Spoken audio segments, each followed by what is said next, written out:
당신이 누군데 우리 은행 일에 끼어들어? 이 과장의 목소리가 은행 로비 전체를 뒤흔드는 순간이었습니다. 하지만 박혜숙은 미동도 하지 않았죠. 오히려 차분한 목소리로 말했습니다. 금융감독원 감사국장 출신 박혜숙입니다. 제가 왜 여기 있는지 아시겠습니까? 그 순간 이 과장의 얼굴이 새파랗게 변했어요.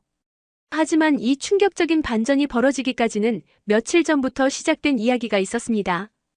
박혜숙은 그날도 평소처럼 오후 2시경 동대문구 답심리동에 있는 부산은행 서울지점을 방문했어요. 사위 김민호가 근무하는 곳이었죠.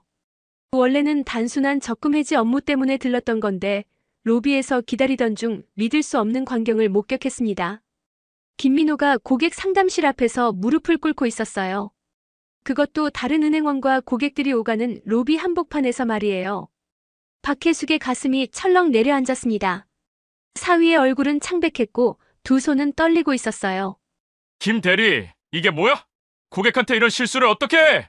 큰 목소리로 호통을 치는 사람은 40대 중반으로 보이는 남자였어요. 명찰을 보니 이 과장이라고 적혀 있었습니다. 그의 얼굴은 분노로 일그러져 있었고 김민호를 내려다보는 눈빛은 마치 벌레를 보는 것 같았어요. 죄송합니다. 과장님, 정말 죄송합니다. 김민호의 목소리는 작고 떨렸습니다. 박혜숙은 숨을 죽이고 상황을 지켜봤어요. 주변 사람들의 시선이 모두 김민호에게 쏠려 있었습니다. 어떤 고객들은 휴대폰을 꺼내 사진을 찍으려 하기도 했고 다른 직원들은 고개를 돌리며 모른 척했어요. 이 모든 상황이 박혜숙의 마음을 조여왔습니다. 무릎 꿇는 걸로 끝날 줄 알아? 이번 달 성과급은 당연히 없는 거고 인사평가도 각오해. 도대체 머릿속에 뭐가 들어있는 거야? 이 과장의 말이 계속되는 동안 김민호는 고개를 더욱 숙였어요. 박혜숙은 주먹을 꽉 쥐었습니다. 30년 넘게 금융계에서 일하면서 이런 비인간적인 대우는 처음 봤어요. 특히 자신의 사위가 당하고 있다니 참을 수가 없었습니다. 그런데 더 가슴 아픈 건 김민호의 반응이었어요. 그는 반항하지도 않고 설명하려 들지도 않았습니다. 그저 죄송합니다만 반복할 뿐이었어요. 박혜숙은 그 순간 모든 걸 이해했습니다. 사위가 왜 최근 들어 말수가 적어졌는지, 왜 가족 모임에서도 표정이 어두워졌는지 말이죠. 과연 이 상황에서 박혜숙은 어떤 선택을 할까요? 그리고 이 과장이라는 남자는 왜 이렇게 잔인하게 사위를 괴롭히는 걸까요? 이 충격적인 이야기가 어떻게 전개될지 궁금하시다면 구독과 좋아요 버튼을 눌러주세요. 박혜숙은 44세 금융감독원에 입사해서 20해 동안 한국 금융계의 산증인이 되었습니다. 특히 감사국장으로 재직하며 수많은 은행들의 내부 비리를 척결해온 베테랑이었죠. 하지만 지금의 박혜숙은 그저 평범한 64세 할머니였어요. 그날 밤 박혜숙은 잠을 이룰 수가 없었습니다. 사위가 무릎 꿇던 모습이 계속 머릿속을 맴돌았어요. 김민호는 부산대학교 경영학과를 수석으로 졸업하고 은행권 공채에 합격한 우수한 인재였습니다. 성격도 온순하고 딸 민지를 끔찍이 아끼는 좋은 남편이었죠. 그런 아이가 왜 저런 굴욕을 당해야 하나? 박혜숙은 침대에서 일어나 거실로 나왔어요. 벽에 걸린 가족 사진을 바라보며 깊은 한숨을 내쉬었습니다.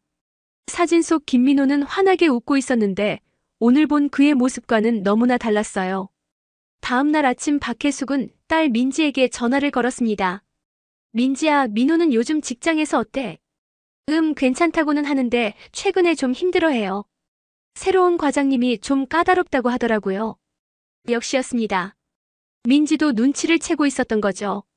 박혜숙은 더 자세히 물어보고 싶었지만 딸을 걱정시키고 싶지 않아서 대화를 짧게 끝냈어요. 그 오후 박혜숙은 다시 부산은행 서울지점을 찾았습니다. 이번에는 단순한 업무가 아니라 사위의 상황을 더 자세히 파악하기 위해서였어요. 은행 로비에 앉아서 김민호의 근무 모습을 지켜봤습니다. 김민호는 고객들에게 정중하게 설명하고 있었어요.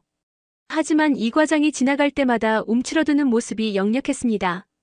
박혜숙의 가슴이 답답해졌어요. 저 인간이 도대체 무슨 권한으로 우리 사위를 그렇게 괴롭히는 거야? 박혜숙은 금융감독원 시절의 본능이 되살아나는 걸 느꼈습니다. 문제가 있다면 반드시 파헤쳐야 한다는 직업정신이 꿈틀거렸어요. 그녀는 조용히 자리에서 일어나 은행 내부를 천천히 둘러봤습니다. 직원들의 표정을 자세히 관찰해보니 김민호만 위축되어 있는 게 아니었어요. 다른 젊은 직원들도 이 과장 앞에서는 긴장한 모습을 보였습니다. 반면 이 과장은 마치 왕처럼 행세하며 직원들을 대했어요. 이건 단순한 개인적 괴롭힘이 아니야. 조직적인 문제구나. 박혜숙은 그 순간 결심했습니다. 사위를 지키기 위해서라도 이 문제를 해결해야겠다고 말이죠. 하지만 어떻게 접근해야 할지는 신중하게 생각해봐야 했어요. 집으로 돌아오는 길에 박혜숙은 오랫동안 잊고 있던 감정을 되찾았습니다. 정의감이었죠. 금융감독원에서 부정부패를 척결하던 그 시절의 열정이 다시 불타오르기 시작했어요. 좋아, 이제 시작해보자. 박혜숙은 본격적인 조사에 들어갔습니다. 먼저 부산은행에 대한 기본 정보부터 파악했어요. 인터넷 검색을 통해 최근 경영진 변화와 인사 동향을 살펴봤습니다. 놀랍게도 이 과장의 본명은 이재석이었고 올해로 입사 15년 차였어요. 하지만 승진 과정이 다소 이상했습니다. 대리에서 과장으로 승진한 게 불과 2년 전이었는데 그 이후 급속도로 영향력을 키워나가고 있었어요. 뭔가 뒷배경이 있구나. 박혜숙은 금융감독원 시절 동료였던 김 부장에게 전화를 걸었습니다. 부장님, 저 박혜숙입니다. 부산은행 서울지점에 대해 좀 알아보고 싶은데요. 아, 박 국장님. 오랜만이네요. 부산은행이요? 거기 요즘 내부 문제가 좀 있다고 들었는데. 김 부장의 말에 따르면 부산은행 서울지점은 최근 고객 불만이 급증하고 있었다고 해요. 특히 영업부에서 발생하는 문제들이 많았는데 관리자급 직원의 갑질 때문이라는 소문이 돌고 있었습니다. 다음 날 박혜숙은 다시 은행을 방문했어요. 이번에는 실제 업무를 보는 척하면서 내부 상황을 더 자세히 관찰했습니다. 김민호가 고객 상담을 하는 모습을 지켜보니 그의 실력은 의심할 여지가 없었어요. 하지만 이재석 과장이 나타나자 분위기가 완전히 바뀌었습니다. 김대리, 이 서류 뭐야? 이렇게 대충 작성해놨어? 이재석은 김민호의 책상에 서류를 던지듯 내려놓았어요. 하지만 박혜숙이 보기에는 서류에 아무 문제가 없어 보였습니다. 오히려 매우 깔끔하게 정리되어 있었어요. 죄송합니다. 다시 작성하겠습니다. 다시 작성할 시간에 고객 한 명이라도 더 유치하지 그래? 요즘 실적도 형편없잖아. 김민호는 아무 말도 하지 못했어요. 하지만 박혜숙은 벽에 붙어있는 실적 현황표를 봤습니다. 김민호의 실적은 오히려 상위권에 속해 있었어요. 저 인간이 거짓말을 하고 있어. 박혜숙의 분노가 치솟았습니다. 이재석은 명백히 김민호를 타겟으로 삼아 괴롭히고 있었어요. 그것도 아무런 합리적 이유 없이 말이죠. 점심시간이 되자 박혜숙은 은행 근처 카페에서 다른 직원들의 대화를 엿들을 기회를 얻었어요. 김대리 진짜 불쌍해. 이 과장이 왜 저렇게 괴롭히는지 모르겠어. 맨날 트집만 잡고. 저러다가 큰일 날 것 같은데. 누가 좀 말려야 하는데 지점장님도 이 과장 눈치만 보고. 직원들도 상황을 알고 있었지만 누구도 나서지 못하고 있었습니다. 조직의 위계 질서와 보복에 대한 두려움 때문이었죠. 박혜숙은 그날 저녁 김민호와 민지를 집으로 초대했어요. 사위의 진짜 속마음을 들어보고 싶었거든요. 민호야, 직장생활 힘들지? 김민호는 괜찮다고 대답했지만 그의 표정은 어두웠어요. 박혜숙은 더 이상 참을 수 없었습니다. 그날 밤 박혜숙은 오랫동안 봉인해두었던 서랍을 열었습니다. 그 안에는 금융감독원 시절의 명함과 서류들이 고스란히 보관되어 있었어요. 특히 눈에 띄는 건 각종 인맥들의 연락처였습니다. 이제 진짜 실력을 보여줄 때가 왔구나. 박혜숙은 스마트폰을 꺼내 오랫동안 연락하지 않았던 사람들에게 메시지를 보내기 시작했어요.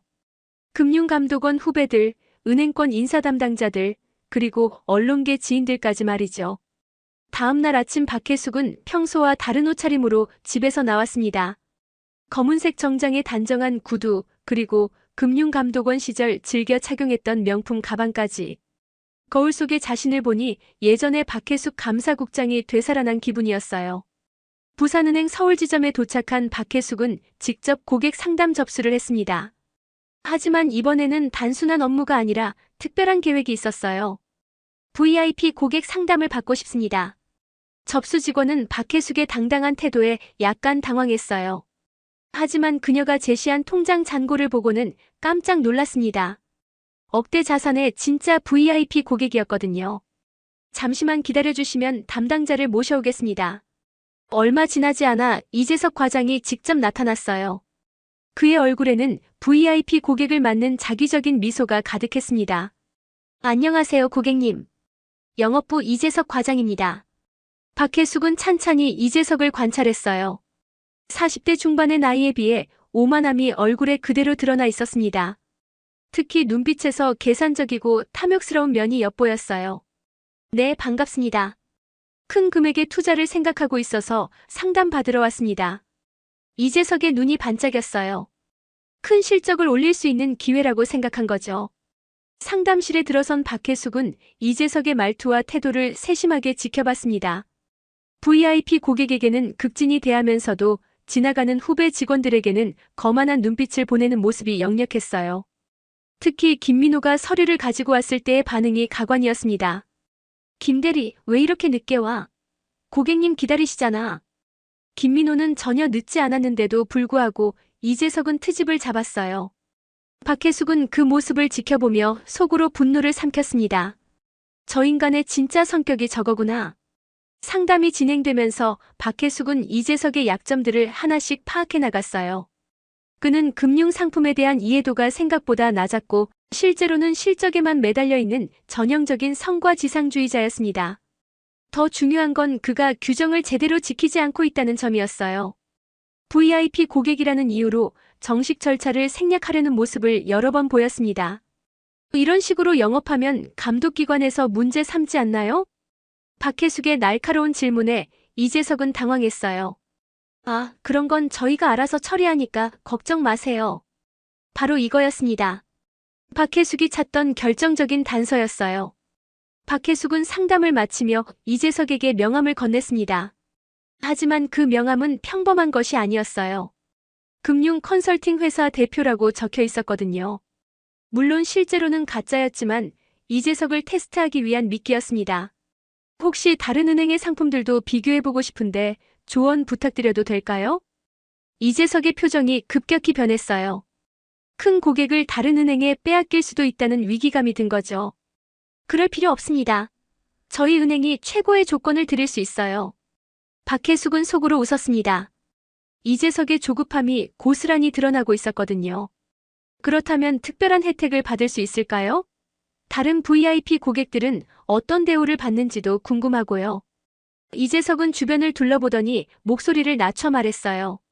사실 저희만의 특별한 방법이 있습니다. 정식 절차보다 훨씬 유리한 조건으로. 바로 이 순간이었어요. 박혜숙은 이재석이 규정 위반을 시사하는 발언을 하는 걸 들었습니다. 녹음 앱을 미리 켜두었던 것도 이런 상황을 대비한 것이었죠. 상담이 끝난 후 박혜숙은 은행을 나와 근처 카페에 앉았어요. 그리고 금융감독원에 근무하는 후배 김 과장에게 전화를 걸었습니다. 과장님, 저 박혜숙입니다. 부탁이 하나 있는데요. 선배님, 오랜만이에요. 무슨 일이시죠? 부산은행 서울지점 영업부에 대한 내부 감사가 필요할 것 같습니다. 김 과장은 박혜숙의 진중한 목소리를 듣고 바로 상황을 파악했어요. 박혜숙은 감독원 시절에도 불의를 못 참는 성격으로 유명했거든요. 한편 그날 저녁 김민호는 집에서 민지에게 털어놓고 있었습니다. 과장님이 요즘 더 심해진 것 같아. 맨날 트집만 잡고 다른 직원들 앞에서 망신을 주고. 민지는 남편의 힘든 모습을 보며 마음이 아팠어요. 하지만 어떻게 도와줘야 할지 몰랐습니다. 당신이 잘못한 게 아니야. 너무 스트레스 받지 마. 그때 민지의 휴대폰에 어머니에게서 문자가 왔어요. 민호 직장일로 며칠 바쁠 예정이니 걱정하지 마라. 민지는 고개를 갸웃했습니다. 어머니가 갑자기 왜 민호 직장일에 관심을 보이는 걸까요? 박혜숙은 그날 밤 늦게까지 계획을 세웠어요. 단순히 이재석만 응징하는 게 아니라 은행 내부의 잘못된 조직 문화 자체를 바꿔야 한다고 생각했거든요. 개인의 갑질이 아니라 시스템의 문제야. 근본적인 해결책이 필요해. 다음 날 박혜숙은 또 다른 계획을 실행에 옮겼습니다. 부산은행 본점의 임원진과 연결될 수 있는 인맥을 찾아 나선 거예요. 놀랍게도 대학 동창 중 한 명이 부산은행 감사실장으로 근무하고 있다는 사실을 발견했어요. 박혜숙은 망설임 없이 전화를 걸었습니다. 정 실장님, 저 박혜숙이에요. 혜숙아, 정말 오랜만이다. 어떻게 지내? 잘 지내고 있어요. 그런데 실장님께 말씀드릴 게 있어서 며칠 후 이재석의 갑질은 더욱 심해졌습니다. 마치 자신의 권력을 과시라도 하듯 김민호에게 더 가혹한 업무를 지시했어요. 김대리, 이번 주말에도 나와서 서류 정리해. 월요일까지 끝내야 하니까. 과장님, 이번 주말은 아내 생일이라서. 생일? 일이 먼저야 아니면 다른 부서로 발령 신청할까? 김민호는 할 말을 잃었어요. 발령이라는 건 사실상 좌천을 의미하는 위협이었거든요. 박혜숙은 이 모든 상황을 지켜보고 있었습니다. 이번에는 은행 맞은편 카페에서 망원경을 이용해 관찰하고 있었어요. 김민호의 절망적인 표정을 보며 더 이상 참을 수 없다고 느꼈습니다. 그런데 더 충격적인 일이 벌어졌어요. 이재석이 여직원에게도 부적절한 행동을 하는 모습을 목격한 거예요. 박 대리, 오늘 저녁에 고객 접대 있으니까 같이 가자. 과장님, 저는 기혼자라서 그런 자리는. 회사 일인데 뭔 소리야? 거절하면 평가에 반영된다고 했지? 젊은 여직원은 눈물을 참으며 고개를 끄덕일 수밖에 없었어요. 박혜숙은 주먹을 꽉 쥐었습니다. 저 인간이 여직원들한테도 저러고 있었구나. 박혜숙은 즉시 행동에 나섰습니다. 해당 여직원이 퇴근하는 길을 기다려서 조심스럽게 접근했어요. 실례합니다. 혹시 박 대리님이시죠? 여직원은 갑작스러운 접근에 경계심을 보였어요. 네, 그런데 누구세요? 저는 금융감독원에서 일했던 박혜숙입니다. 은행 내부 상황에 대해 상담받고 싶어서요. 박혜숙은 신중하게 말을 이어갔어요. 여직원이 더 큰 피해를 당하기 전에 도움을 주고 싶었거든요. 혹시 직장 내에서 불편한 일이 있으시면 언제든 연락주세요. 박혜숙은 명함을 건네며 따뜻한 미소를 지었어요. 여직원은 그 순간 뭔가 다른 느낌을 받았습니다. 마치 든든한 후원자를 만난 기분이었어요. 한편 이재석은 자신의 권력이 절대적이라고 착각하고 있었어요. 김민호를 더욱 노골적으로 괴롭히기 시작했습니다. 김대리, 이 실적으로 어떻게 월급을 받아? 다른 사람들한테 미안하지 않아? 전체 직원들이 있는 자리에서 공개적으로 모욕을 준 거예요. 김민호는 고개를 숙인 채 아무 말도 할 수 없었습니다. 이번 달부터 김대리는 신입사원 교육 담당도 맡아. 본인 실적도 제대로 못 내는 주제에 후배들이라도 잘 가르쳐봐. 이는 명백한 업무 과중이었어요. 신입사원 교육은 별도의 수당이 없는 부가 업무였거든요. 그날 저녁 김민호는 집에 돌아와서 민지에게 말했어요. 여보, 나 이 회사 그만둘까? 민지는 깜짝 놀랐어요. 남편이 퇴사를 고민할 정도로 상황이 심각했다는 걸 그제서야 깨달았거든요. 박혜숙도 그날 밤 딸에게서 전화를 받았어요. 엄마, 민호가 회사를 그만두고 싶다고 해요. 어떡하죠? 박혜숙은 더 이상 기다릴 수 없다고 판단했습니다. 민지야, 걱정하지 마. 엄마가 해결해줄게. 드디어 박혜숙이 본격적인 행동에 나서는 날이 왔습니다. 그녀는 평소와 다른 당당한 모습으로 부산은행 서울지점에 나타났어요. 검정 정장에 고급 핸드백, 그리고 금융감독원 시절의 카리스마가 온몸에서 뿜어져 나왔습니다. 이번에는 VIP 고객이 아닌 감독기관 출신의 정체성으로 온 거예요. 박혜숙은 직접 지점장실로 향했습니다. 지점장님께 면담 신청합니다. 접수 직원은 박혜숙의 위압적인 분위기에 압도되어 바로 지점장에게 연락했어요. 지점장실에서 박혜숙과 지점장의 대화가 시작됐습니다. 안녕하십니까? 전 금융감독원 감사국장을 역임했던 박혜숙입니다. 지점장의 얼굴이 순간 굳었어요. 금융감독원 출신이라는 말에 긴장이 되었거든요. 네, 반갑습니다. 무슨 일로 오셨는지. 귀지점 영업부의 이재석 과장에 대한 문제를 말씀드리러 왔습니다. 박혜숙은 차분하지만 단호한 목소리로 말했어요. 그리고 지난 며칠간 수집한 증거들을 하나씩 제시했습니다. 직원에 대한 인격 모독, 업무상 갑질, 그리고 규정 위반 소지가 있는 영업행위까지 확인했습니다. 지점장은 당황했어요. 이재석의 문제에 대해서는 어느 정도 알고 있었지만 실적이 좋다는 이유로 묵인해왔거든요. 바로 그때 이재석이 지점장실로 들어왔습니다. 지점장이 급히 호출한 거였어요. 과장님, 이분은. 박혜숙이 천천히 일어서며 이재석을 마주봤어요. 안녕하세요, 이 과장님. 저는 김민호 대리의 장모 박혜숙입니다. 이재석은 처음에는 평범한 민원인으로 생각했어요. 하지만 박혜숙의 다음 말에 얼굴이 창백해졌습니다. 그리고 금융감독원 감사국장 출신이기도 합니다. 순간 지점장실의 공기가 얼어붙었어요. 이재석은 자신이 그동안 괴롭혀온 직원의 장모가 바로 금융감독기관의 고위직이었다는 사실에 충격을 받았습니다.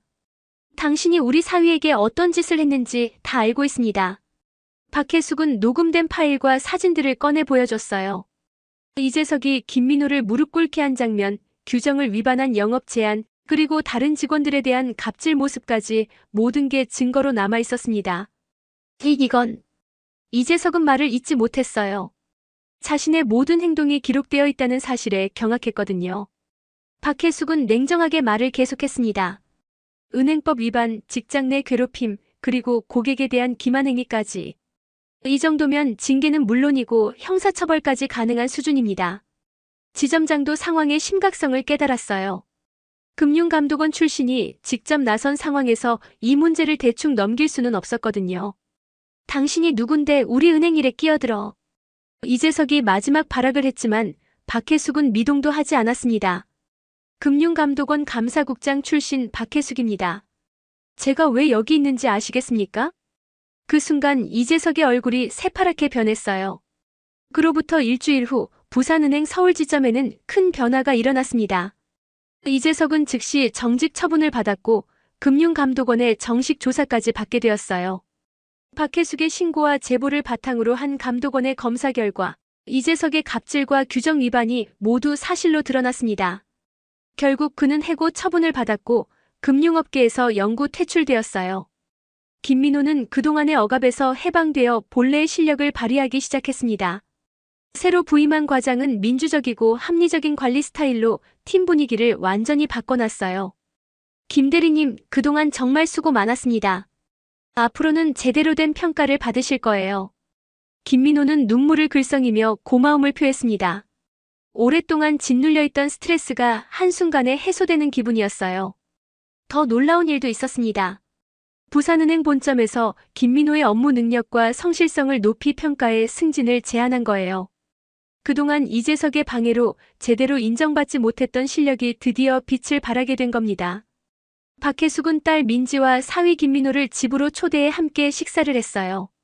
어머님 정말 감사합니다. 어떻게 저희를 위해 이런 일까지. 김민호는 감동에 벅차 있었어요. 장모가 자신을 위해 이렇게 큰 일을 해냈다는 게 믿기지 않았거든요. 가족이 힘들어하는데 가만히 있을 수는 없지. 앞으로는 당당하게 일하렴. 박혜숙의 얼굴에는 만족스러운 미소가 번져 있었어요. 정의가 승리한 결과를 보니 가슴이 뿌듯했습니다. 민지도 어머니에게 고마움을 표했어요. 엄마, 평생 잊지 않을게요. 정말 대단하셔요. 한편 은행에서는 직장 내 괴롭힘 방지를 위한 새로운 시스템이 도입됐습니다. 박혜숙의 제안으로 외부 신고센터가 운영되기 시작했고 정기적인 조직 문화 교육도 실시하게 되었어요. 이재석 사건을 계기로 부산은행 전체가 변화하기 시작한 겁니다. 다른 지점들도 관리자 교육을 강화하고 직원들의 인권을 보호하는 정책들을 잇따라 발표했어요. 박혜숙은 이 모든 과정을 지켜보며 금융감독원 시절의 보람을 다시 느꼈습니다. 비록 은퇴했지만 여전히 사회에 기여할 수 있다는 사실에 기뻤어요. 몇 달 후 김민호는 과장으로 승진했고 부산은행의 모범 직원으로 선정되기까지 했습니다. 그리고 박혜숙은 다른 금융기관들로부터 조직문화 컨설팅 요청을 받기 시작했어요. 때로는 부당한 일에 맞서는 용기가 필요해. 그리고 그 용기는 사랑하는 사람을 지키려는 마음에서 나오는 거야. 박혜숙의 이야기는 많은 사람들에게 감동과 교훈을 주었습니다. 권력의 횡포에 굴복하지 않고 정의를 세우는 것이 얼마나 중요한지를 보여준 사례가 되었죠. 지금도 박혜숙은 가끔 그 은행을 지나가며 밝아진 직원들의 표정을 보곤 합니다. 사위 김민호도 이제는 자신감 넘치는 모습으로 열심히 일하고 있어요. 진정한 승리는 복수가 아니라 모든 사람이 행복해지는 것이었습니다. 오늘 이 감동적인 이야기가 마음에 드셨다면 구독과 좋아요로 응원해주세요. 여러분의 소중한 댓글도 기다리고 있습니다.